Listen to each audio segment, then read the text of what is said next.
اعوذ باللہ من الشیطان الرجیم، بسم اللہ الرحمن الرحیم، الحمد للہ رب العالمین، والصلاة والسلام علی سید المرسلین و خاتم النبیین، اما بعد۔ صحیح بخاری، باب کتاب المغازی، حدیث نمبر 4086، اردو ترجمہ۔ غزوہ رجیع کا بیان اور رعل و ذکوان اور بیر معونہ کے غزوہ کا بیان، اور ازل اور قارہ کا قصہ، اور عاصم بن ثابت اور خبیب اور ان کے ساتھیوں کا قصہ۔ ابن اسحاق نے بیان کیا کہ ہم سے عاصم بن عمر نے بیان کیا کہ غزوہ رجیع غزوہ احد کے بعد پیش آیا۔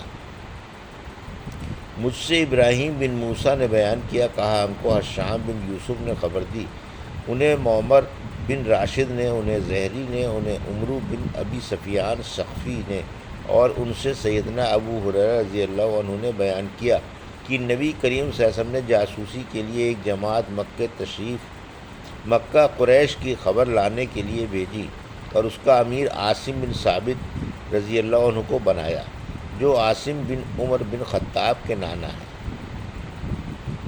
یہ جماعت روانہ ہوئی، اور جب اسفان اور مکے کے درمیان پہنچی تو قبیلہ حزیل کے ایک قبیلے کو، جسے بنو لحیان کہا جاتا تھا، ان کا علم ہو گیا، اور قبیلے کے تقریباً 100 تیر اندازوں نے ان کا پیچھا کیا اور ان کے نشانات قدم کو تلاش کرتے ہوئے چلے۔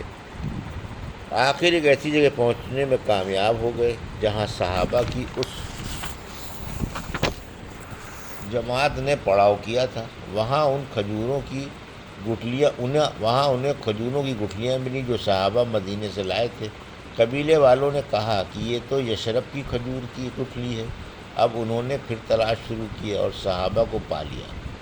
عاصم رضی اللہ عنہ اور ان کے ساتھیوں نے جب یہ صورتحال دیکھی تو صحابہ کی اس جماعت نے ایک ٹیلے پر چڑھ کر پناہ لی۔ قبیلے والوں نے وہاں پہنچ کر ٹیلے کو اپنے گھیرے میں لے لیا اور صحابہ سے کہا کہ ہم تمہیں یقین دلاتے ہیں اور عہد کرتے ہیں کہ اگر تم نے ہتھیار ڈال دیے تو ہم تم میں سے کسی کو بھی قتل نہیں کریں گے۔ اس پر عاصم رضی اللہ عنہ بولے کہ میں تو کسی کافر کی حفاظت و امن میں اپنے کو کسی صورت میں بھی نہیں دے سکتا۔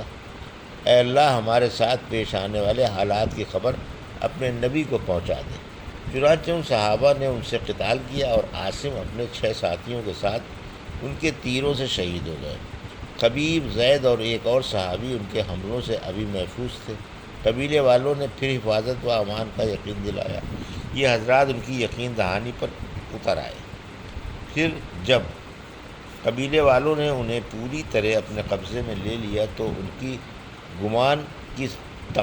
کمان کی تانت اتار کر ان صحابہ کو انہی سے باندھ دیا۔ تیسرے صحابی جو خبیب اور زید کے ساتھ تھے، انہوں نے کہا کہ یہ تمہاری پہلی غداری ہے۔ انہوں نے ان کے ساتھ جانے کے لیے زور لگاتے رہے، لیکن جب وہ کسی طرح تیار نہ ہوئے تو انہیں وہیں قتل کر دیا، اور خبیب اور زید کو ساتھ لے کر روانہ ہوئے۔ پھر انہیں مکہ میں لا کر بیچ دیا۔ خبیب رضی اللہ عنہ کو تو حارث بن عامر بن نوفل کے بیٹوں نے خرید لیا، کیونکہ خبیب رضی اللہ عنہ کے قتل پر اتفاق ہو چکا تھا۔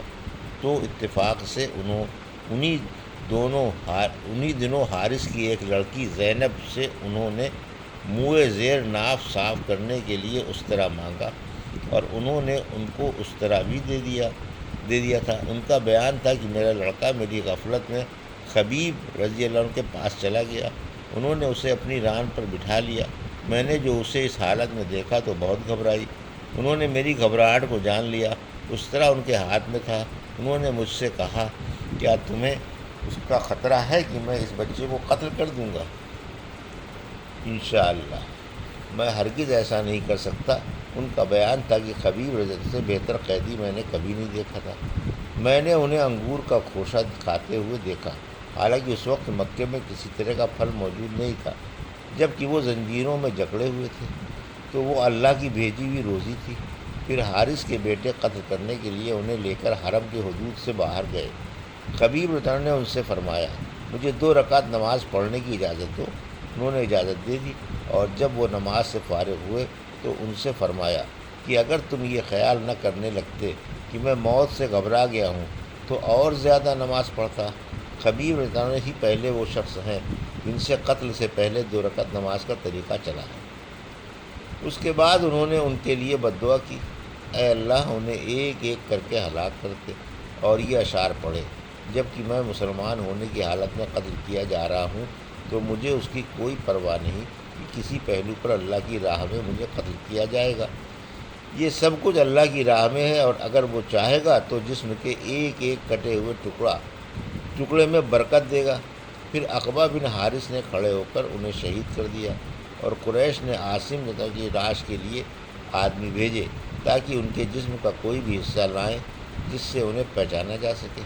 عاصم رضی اللہ عنہ نے قریش کے ایک بہت بڑے سردار کو بدر کی لڑائی میں قتل کیا تھا، لیکن اللہ تعالیٰ نے بھیڑوں کے ایک فوج کو وہاں فوج کو بادل کی طرح ان کے اوپر بھیجا، اور ان بھیڑوں نے ایک فوج کو بادل کی طرح ان کے اوپر بھیجا، اور ان بھیڑوں نے ان کی لاش کو قریش کے آدمیوں سے محفوظ رکھا، اور قریش کے بھیجے ہوئے یہ لوگ ان کے پاس نہ پھٹک سکے، کچھ نہ کر سکے۔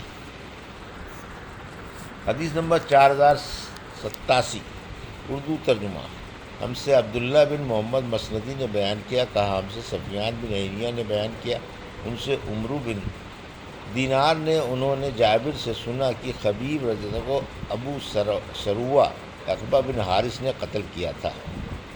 حدیث نمبر 4088، ہم سے ابو محمد نے بیان کیا، کہا ہم سے عبد الوارث بن سعید نے بیان کیا، کہا ہم سے عبدالعزیز بن صہیب نے بیان کیا، ان سے انس بن مالک رضی اللہ عنہ نے بیان کیا کہ نبی کریم صلی اللہ علیہ وسلم نے 70 صحابہ کی ایک جماعت تبلیغ اسلام کے لیے بھیجی تھی۔ انہیں قاری کہا جاتا ہے۔ راستے میں بنو سلیم کے 2 قبیلے رال اور ذکوان نے انہیں کنویں کے قریب ان کے ساتھ مزاحمت کی۔ یہ کنواں برۂ معونہ کے نام سے مشہور تھا۔ صحابہ نے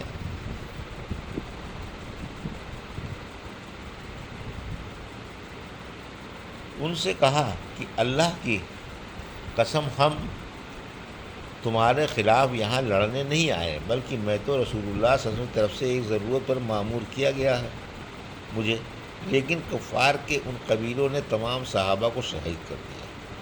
اس واقعے کے بعد نبی صلی اللہ علیہ وسلم صبح کی نماز میں ان کے لیے 1 مہینے تک بد دعا کرتے رہے۔ اسی دن سے دعائے قنوت کی ابتدا ہوئی، ورنہ اس سے پہلے ہم دعائے قنوت نہیں پڑھا کرتے تھے۔ اور عبدالعزیز بن صہیب نے بیان کیا کہ ایک صاحب عاصم حول نے انس رضی اللہ عنہ سے دعائے قنوت کے بارے میں پوچھا، یہ دعائے رکوع سے پہلے پڑھی جائے گی یا قرأت قرآن سے فارغ ہونے کے بعد؟ رکوع سے پہلے؟ انس رضی اللہ عنہ نے فرمایا کہ نہیں، بلکہ قرأت سے فارغ ہونے کے بعد رکوع سے پہلے۔ حدیث نمبر 4089، اردو ترجمہ۔ ہم سے مسلم بن ابراہیم نے بیان کیا، کہا ہم سے حشام دستوائی نے بیان کیا، کہا ہم سے قتادہ نے بیان کیا، اور ان سے انس رضی اللہ عنہ نے بیان کیا کہ رسول اللہ صلی اللہ علیہ وسلم نے رکوع کے بعد 1 مہینے تک قنوت پڑھی، جس میں آپ عرب کے چند قبائل رال و ذکوان وغیرہ کے لیے بد دعا کرتے تھے۔ حدیث نمبر 4090، اردو ترجمہ۔ مجھ سے عبدالعالی بن حماد نے بیان کیا، کہا ہم سے یزید بن زریع نے بیان کیا، کہا ہم سے سعید بن ابی عروبہ نے بیان کیا، ان سے قتادہ نے، اور ان سے ہجرت انس بن مالک رضی اللہ عنہ نے بیان کیا کہ رال، ذکوان، اسیہ اور بنو لحیان نے رسول اللہ صلی اللہ علیہ وسلم اپنے دشمنوں کے مقابل مدد چاہی۔ آپ صلی اللہ علیہ وسلم نے 70 انصاری صحابہ کو ان کی کمک کے لیے روانہ کیا۔ ہم ان حضرات کو قاری کہا کرتے تھے۔ اپنی زندگی میں معاش کے لیے دن میں لکڑیاں جمع کرتے تھے اور رات میں نماز پڑھا کرتے تھے۔ جب یہ حضرات برۂ معونہ پر پہنچے تو ان قبیلے والوں نے انہیں دھوکہ دیا اور انہیں شہید کر دیا۔ جب حضور صلی اللہ علیہ وسلم کو اس کی خبر ہوئی تو آپ نے صبح کی نماز میں 1 مہینے تک بد دعا کی۔ عرب کے انہی چند قبائل رعال، ذکوان، اسیہ اور بنو لیان کے لیے انس رضی اللہ عنہ نے بیان کیا کہ ان صحابہ کے بارے میں قرآن میں آیت نازل ہوئی اور ہم اس کی تلاوت کرتے تھے، پھر وہ آیت منسوخ ہو گئی۔ آیت کا ترجمہ: ہماری طرف سے ہماری قوم مسلمانوں کو خبر پہنچا دے کہ ہم اپنے رب کے پاس آ گئے ہیں، ہمارا رب ہم سے راضی ہے اور ہمیں بھی اپنی نعمتوں سے اس نے خوش رکھا ہے۔ اور قتادہ سے روایت ہے کہ ان سے انس بن مالک رضی اللہ عنہ نے بیان کیا کہ نبی کریم صلی اللہ علیہ وسلم نے ایک مہینے تک صبح کی نماز میں عرب کے چند قبائل یعنی رعال، ذکوان، اسیہ اور بنو لیان کے لیے بد دعا کی تھی۔ خلیفہ بن خیاط امام بخاری کے شیخ نے یہ اضافہ کیا، یہ ہم سے یزید بن زریع نے بیان کیا، کہا ہم سے سعید بن ابی عروبہ نے بیان کیا، ان سے قتادہ نے، یہ ہم سے انس رضی اللہ عنہ نے، یہ 70 صحابہ قبیلہ انصار سے تھے اور انہیں بر معونہ کے پاس شہید کر دیا گیا تھا۔ یہ تھی صحیح بخاری باب کتاب المغازی کی حدیث نمبر 4086 سے 4090 کا اردو ترجمہ جو ابھی آپ نے سماعت فرمایا۔ اللہ سے دعا ہے کہ اللہ ان حدیثوں کی صحیح سمجھ عطا فرما اور ان پر عمل کرنے کی توفیق عطا فرما، آمین یا رب العالمین۔